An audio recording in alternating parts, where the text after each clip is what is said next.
Assalamualaikum warahmatullahi wabarakatuh.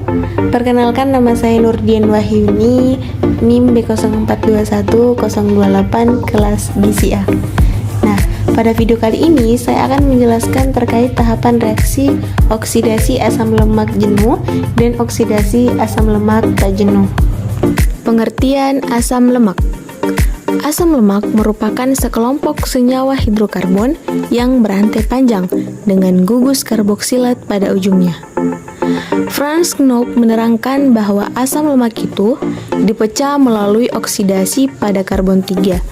Nah, terjadinya oksidasi asam lemak itu di mitokondria, di mana asam lemak sebelum memasuki mitokondria mengalami aktivasi adenosin trifosfat atau ATP yang memacu pembentukan ikatan tioester antara gugus karboksil asam lemak dengan gugus sulfidril pada koenzim A. Peranan utama asam lemak. Yang pertama, asam lemak merupakan unit penyusun fosfolipid dan glikolipid. Kedua, banyak protein dimodifikasi oleh ikatan kovalen asam lemak yang menempatkan protein-protein tersebut ke lokasi-lokasinya pada membran. Ketiga, asam lemak merupakan molekul bahan bakar. Dan yang keempat, derivat asam lemak berperan sebagai hormon dan cakra intrasel. Tahapan reaksi oksidasi asam lemak jenuh. Yang pertama, terjadi pembentukan asil koenzim A dari asam lemak R, CH2CH2COOH berlangsung dengan katalis berupa enzim asil koenzim A sintetase atau disebut juga tiokinase dalam 2 tahap. Nah, asam lemak bereaksi dengan ATP dan enzim membentuk kompleks enzim asil denilat. Nah, molekul asil denilat terdiri atas gugus asil yang berikatan dengan gugus fosfat pada AMP. Molekul ATP dalam reaksi ini diubah menjadi AMP dan pirofosfat. Selanjutnya, asil AMP bereaksi dengan koenzim A membentuk asil koenzim A. Pirofosfat dengan segera terhidrolisis menjadi 2 gugus fosfat.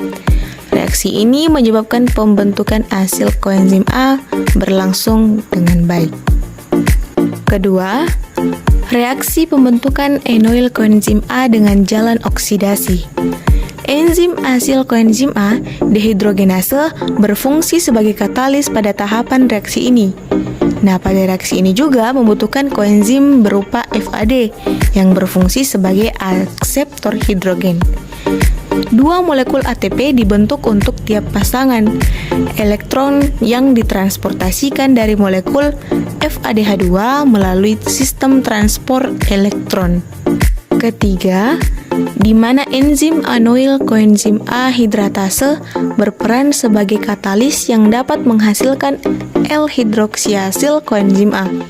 Tahapan ini merupakan reaksi hidrasi terhadap ikatan rangkap antara atom C nomor 2 atau C2 dan atom C nomor 3 atau C3. Yang keempat, terjadi reaksi oksidasi yang mengubah hidroksiasil koenzim A menjadi ketoasil koenzim A.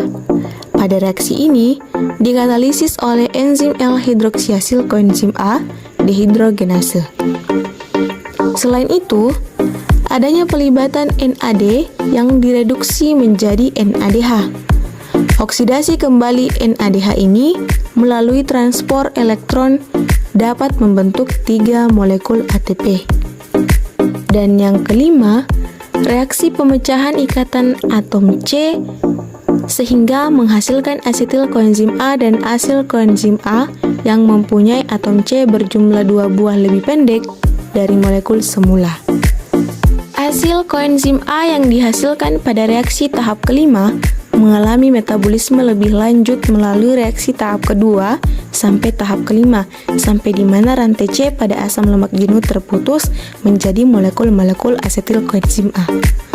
Selanjutnya, asetil koenzim A dapat teroksidasi menjadi CO2 dan H2O melalui siklus asam sitrat atau digunakan untuk reaksi-reaksi yang membutuhkan asetil koenzim A. Berdasarkan tahapan-tahapan reaksi tersebut menunjukkan bahwa semua substrat berupa derivat atau senyawa turunan asil koenzim A. Terbentuknya asil koenzim A dari asam lemak jenuh membutuhkan energi yang diperoleh dari ATP. Nah, perubahan ATP menjadi bentuk AMP mengindikasikan adanya dua buah ikatan fosfat dengan energi yang besar yang dapat digunakan untuk membentuk asetil koenzim A.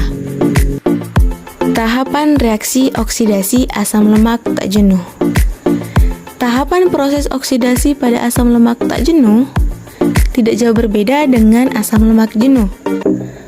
Hanya saja, pada proses oksidasi asam lemak tak jenuh, ditambahkan dua enzim lagi, yaitu enzim isomerase dan enzim epimerase.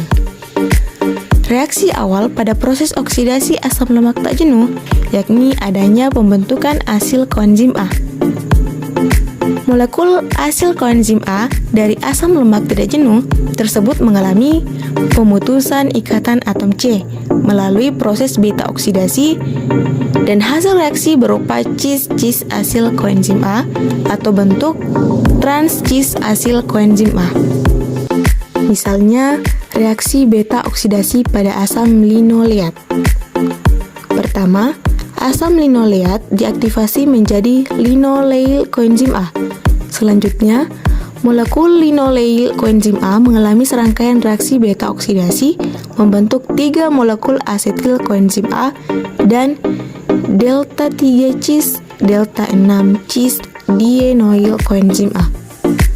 Kemudian, dengan adanya katalis enzim isomerase mengubah struktur isomer molekul tersebut menjadi delta trans delta cis dienoil koenzim A.